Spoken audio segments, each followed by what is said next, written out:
여러분, 나이 70이 넘으면 인생의 성적표가 숨길 수 없이 드러납니다. 그 성적표는 통장의 잔고로만 매겨지는 게 아닙니다. 어떤 분은 자식 전화 한 통에 온종일 목을 매며 하루를 보내고, 어떤 분은 몸 이곳저곳이 고장나 병원 순례를 하는 게 일과가 됩니다. 또 어떤 분은 남들이 보기엔 번듯한 집에서 살지만 정작 속을 들여다보면 배우자와는 남보다 못한 사이가 되어 적막강산 같은 집구석을 견디고 계시지요. 그런데 말입니다. 똑같이 70을 넘겼는데도 주변의 사람이 끊이지 않고 자식들이 먼저 찾아오고 싶어 안달이 나며 매일매일이 소풍 나온 아이처럼 즐거워 보이는 이들이 있습니다. 흔히 말하는 상팔자들입니다. 그들은 타고난 복이 많아서 그럴까요? 아니면 돈이 수십억쯤 쌓여 있어서 그럴까요? 현실은 냉정합니다. 70대 이후의 상팔자는 결코 우연히 만들어지지 않습니다. 우리가 그동안 믿어왔던 자식에게 올인하면 나중에 덕보겠지, 참고 살다 보면 알아주겠지 하는 생각들은 노년의 삶을 가장 처참하게 망가뜨리는 독약입니다. 지금 당신의 곁에 아무도 없고 몸은 예전 같지 않으며 마음 한구석이 텅 빈 것처럼 시리다면 그것은 당신이 인생의 운전대를 너무 오랫동안 타인에게 맡겨왔다는 증거일지도 모릅니다. 진짜 상팔자로 사는 사람들은 세 가지를 확실히 끊어냈습니다. 첫째는 자식에 대한 미련이고, 둘째는 과거의 영광에 대한 집착이며, 셋째는 혼자 남겨지는 것에 대한 공포입니다. 이 세 가지만 제대로 다스려도 70 이후의 삶은 지옥에서 천국으로 바뀝니다. 오늘 이 영상은 단순히 위로를 건네기 위해 만든 것이 아닙니다. 남은 30년, 아니 40년의 세월을 구질구질하게 버티는 시간이 아닌 품격 있게 누리는 시간으로 바꾸고 싶은 분들을 위해 준비했습니다. 내 자식은 다르겠라고 믿으시나요? 돈만 있으면 장땡이지라고 생각하시나요? 틀렸습니다. 진짜 지혜로운 노년은 내 마음의 주인이 되는 법부터 다시 배웁니다. 오늘 제가 들려드리는 이 현실적인 이야기들이 끝날 때쯤 여러분은 왜 어떤 사람은 늙을수록 추해지고 어떤 사람은 늙을수록 향기가 나는지 그 비밀을 명확히 알게 되실 겁니다. 자, 이제 인생의 진짜 주인공으로 살 준비가 되셨습니까? 70 넘어 상팔자로 사는 법.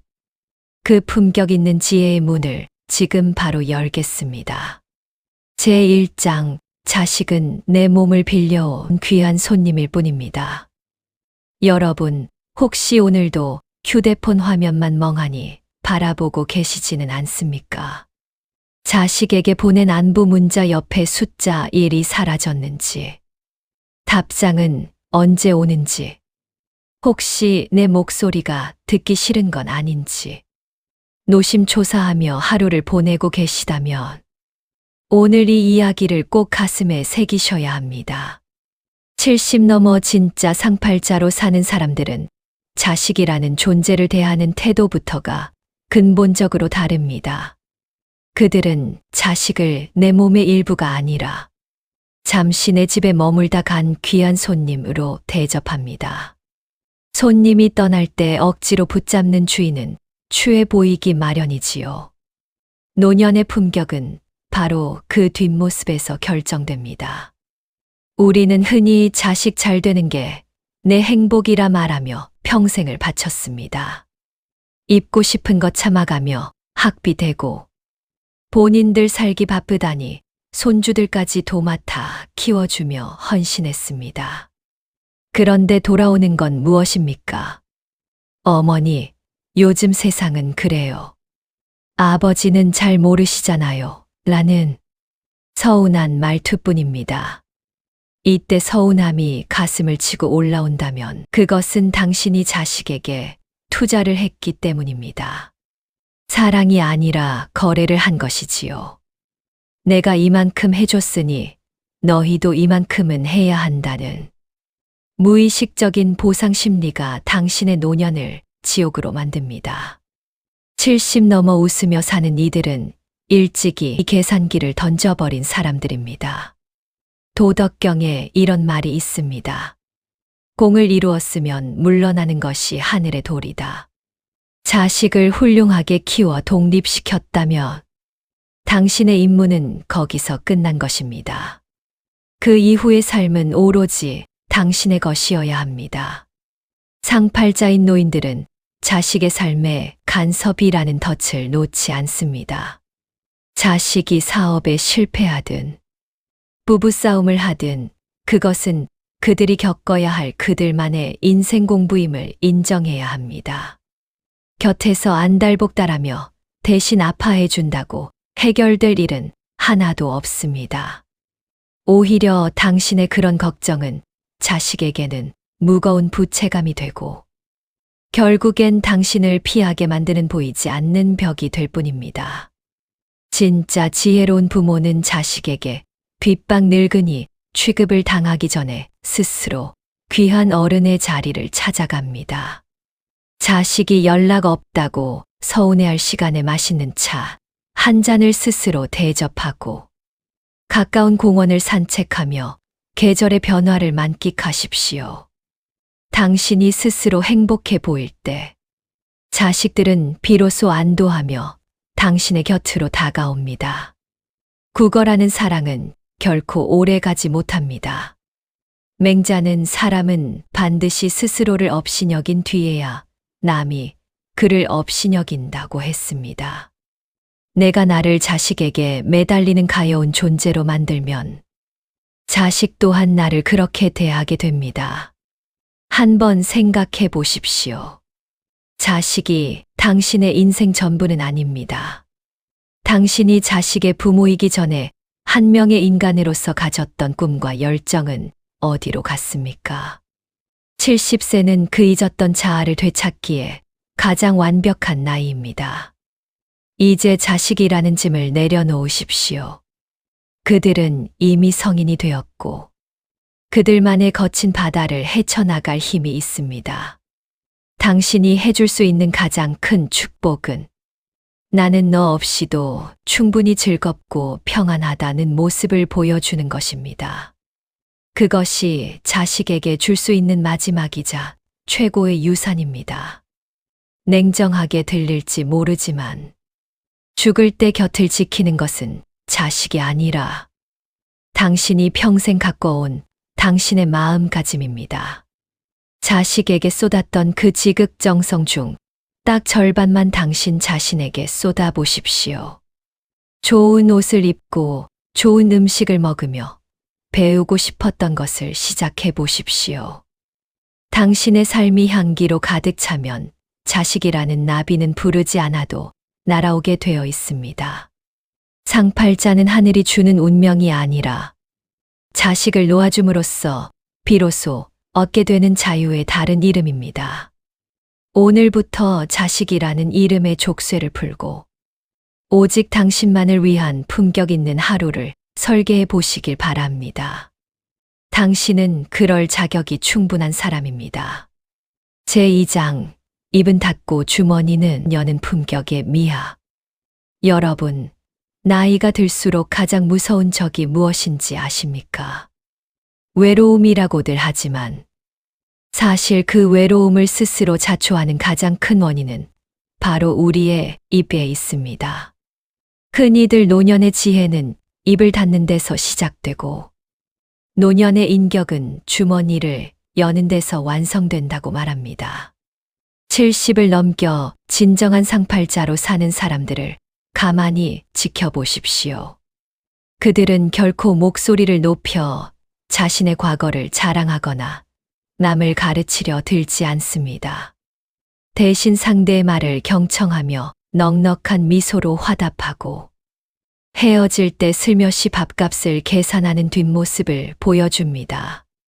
이 사소해 보이는 차이가 천국과 지옥 같은 노후를 결정짓는 갈림길이 됩니다. 우리는 나이가 들면 대접받고 싶어 하는 본능이 생깁니다. 내가 왕년에 말이야. 요즘 젊은 애들은 버릇이 없어 라는 말이 목구멍까지 차오르곤 하지요. 하지만 기억하십시오.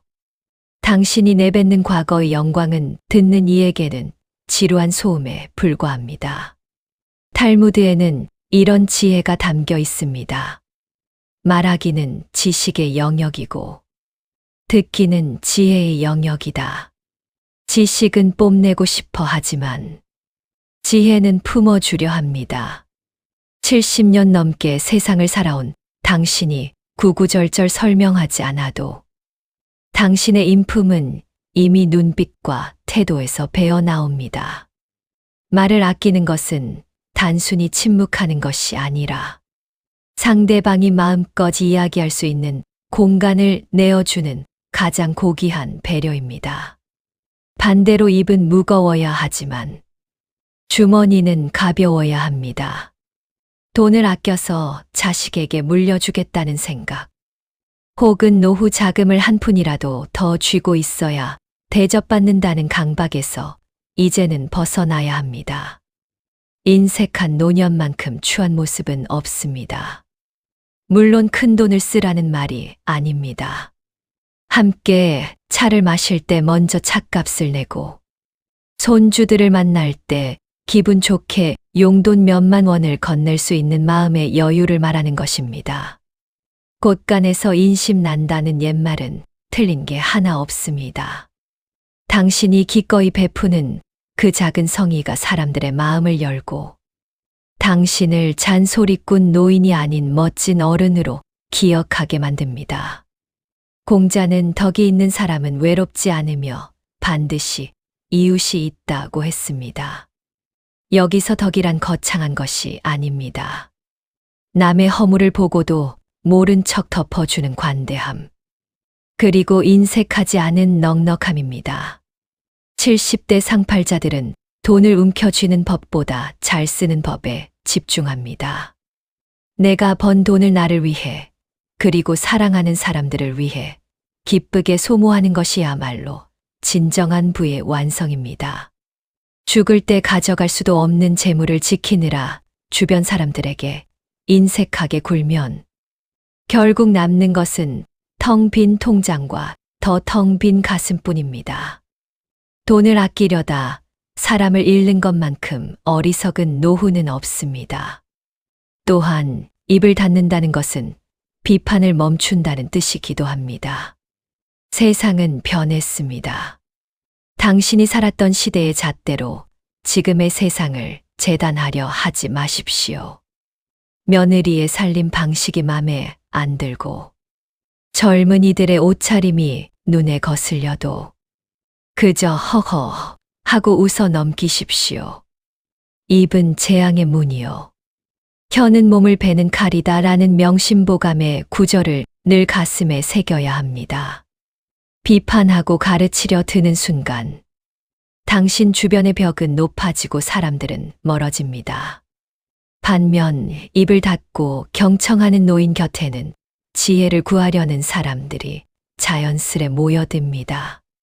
그것이 바로 상팔자의 위엄입니다. 여러분, 이제는 힘주어 말하기보다 부드럽게 듣는 연습을 시작해 보십시오.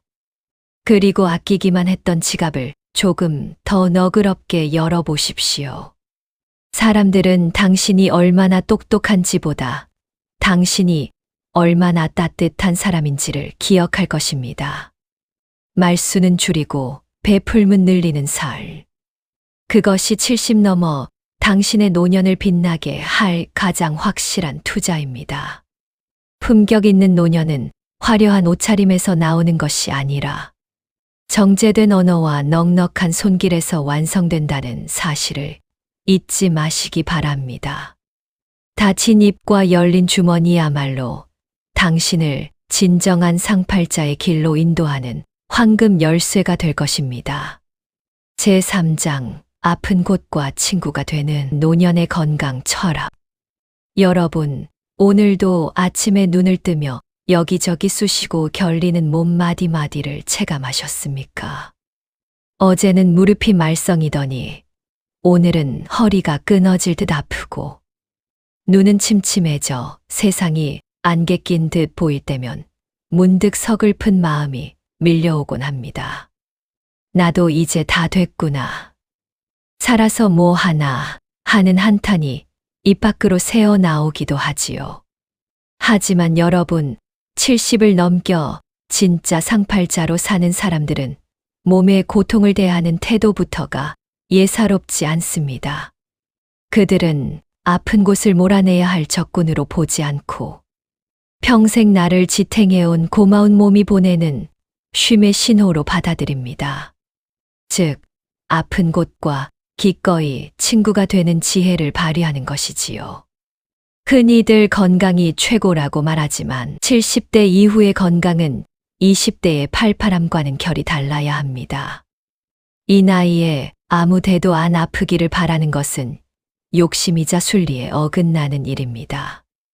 마치 수십 년을 달린 낡은 자동차의 부품이 닳고 삐걱거리는 것이 당연하듯 우리 몸도 세월의 무게를 견디느라 지친 것뿐입니다. 로마의 철학자 세네카는 노년은 그 자체로 고칠 수 없는 질병이다라고 말했습니다. 이 말은 절망하라는 뜻이 아니라 노화라는 자연스러운 과정을 겸허히 수용하라는 뜻입니다. 상팔자들은 병을 고치려고만 애쓰기보다 병과 함께 잘 지내는 법을 배웁니다. 약을 먹으며 이게 다 나를 살리는 약이다라고 감사하고 조금 걷기 힘들면 천천히 풍경을 보라는 뜻이구나 하며 걸음을 늦춥니다. 진짜 건강한 노년은 육체의 강건함보다 마음의 유연함에서 나옵니다. 아프니까 늙은이다라고 자책하는 대신 이만큼 써왔으니 고장날 만도 하지라고 내 몸을 다독여 주십시오. 내 몸을 미워하고 원망하면 병은 더 깊게 파고듭니다. 하지만 아픈 부위를 손으로 쓸어내리며 고생 많았다, 조금만 더 같이 가보자라고 속삭여줄 때 우리 몸의 면역력은 비로소 깨어납니다. 불교의 보왕산매론에는 몸에 병 없기를 바라지 마라, 병고로서 양약을 삼으라는 가르침이 있습니다.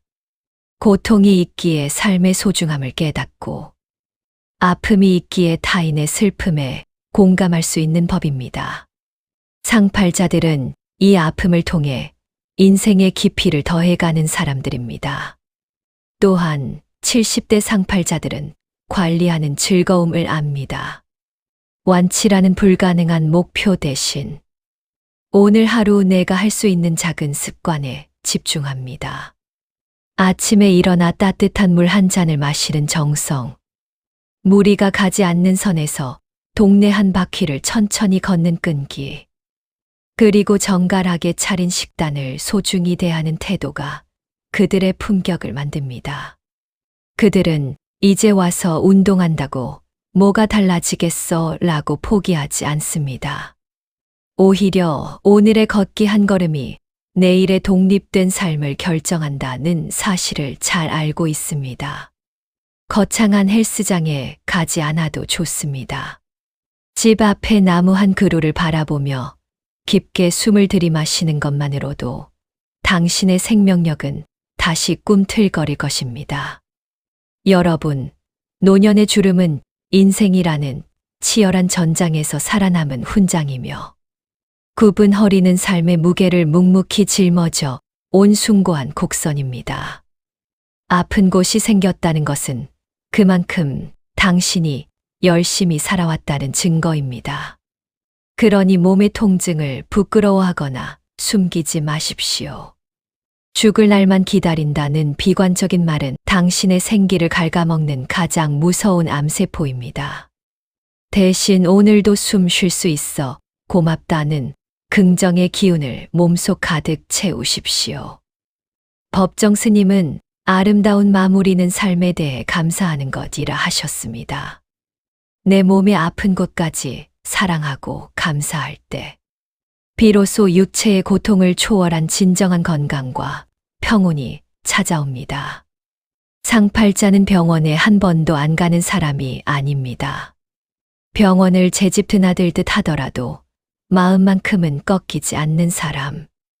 아픈 다리를 이끌고도 꽃 구경을 나설 줄 아는 낭만을 가진 사람입니다. 육신은 낡아 가더라도 영혼만큼은 날로 새로워지는 살.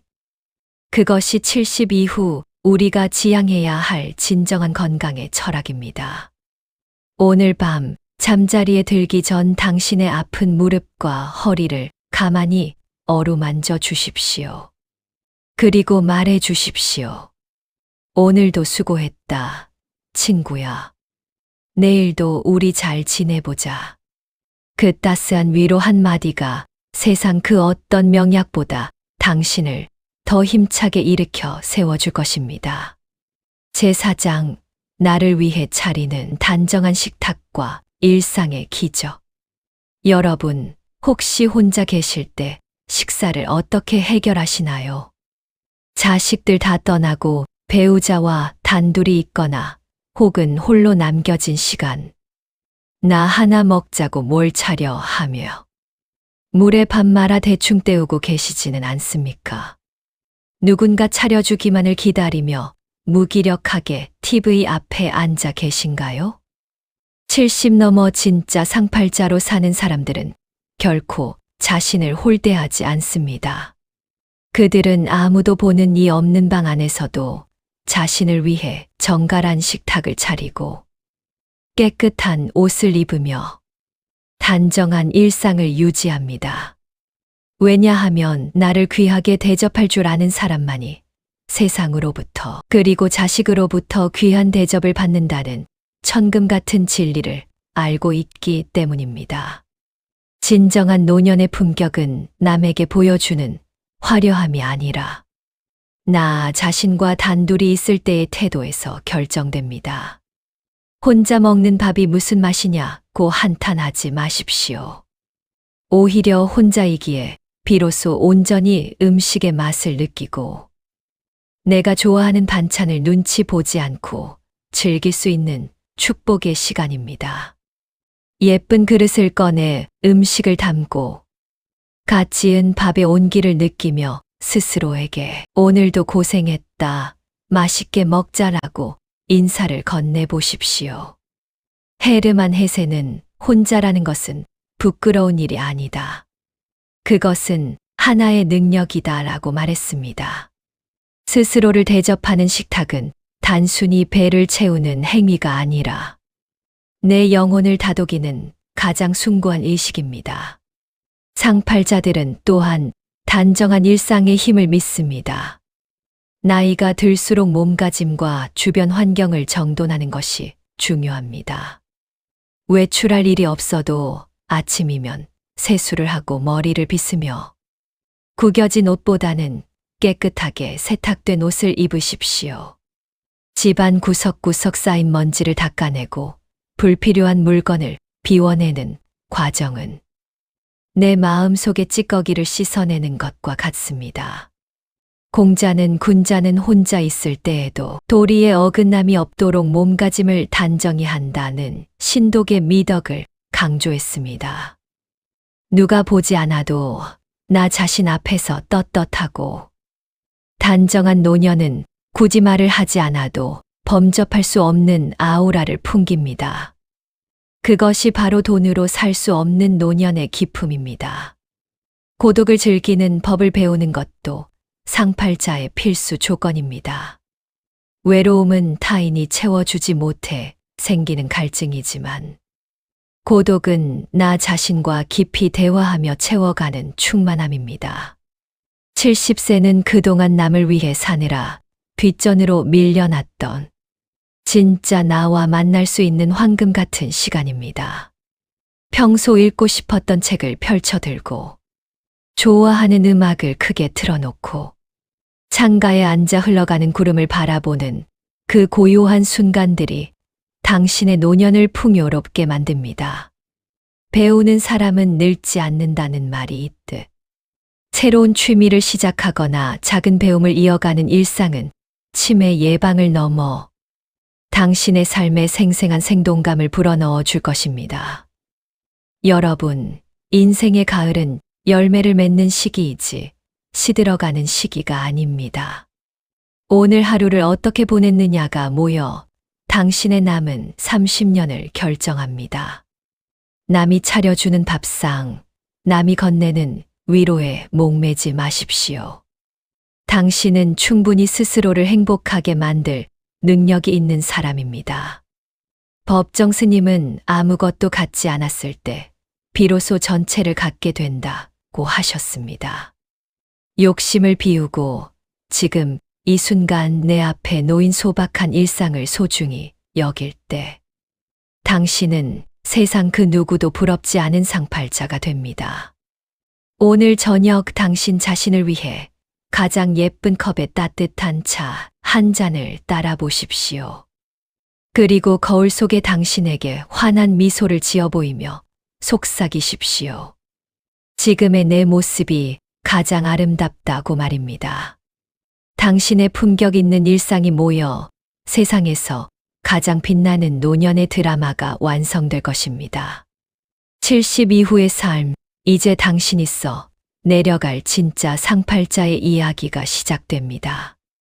오늘 우리가 나눈 이야기들이 여러분의 마음 한구석에 작은 등불이 되었기를 바랍니다. 70세라는 나이는 인생에 저물어가는 노을이 아니라 가장 뜨거웠던 낮의 열기를 뒤로하고 비로소 찾아온 평온한 저녁 식사 시간과 같습니다. 진정한 상팔자는 하늘이 내리는 행운이 아닙니다. 자식을 향한 집착을 내려놓고 입을 닫고 주머니를 열며 내 몸의 아픔까지 친구로 받아들이는 그 너그러운 마음에서 시작됩니다. 그리고 무엇보다 나 자신을 세상에서 가장 귀한 손님처럼 대접하는 단정한 일상이 모여 완성되는 것입니다. 법정 스님께서는 삶은 소유가 아니라 순간순간에 있습니다 라고 말씀하셨습니다. 내 손에 쥔 것이 얼마나 많은지가 아니라 지금 이 순간 내가 얼마나 평온하고 감사한지가 당신의 품격을 결정합니다. 남은 인생 누구를 위해서가 아닌 오직 당신 자신을 위해 웃고 당신 자신을 위해 향기로운 차를 내리십시오.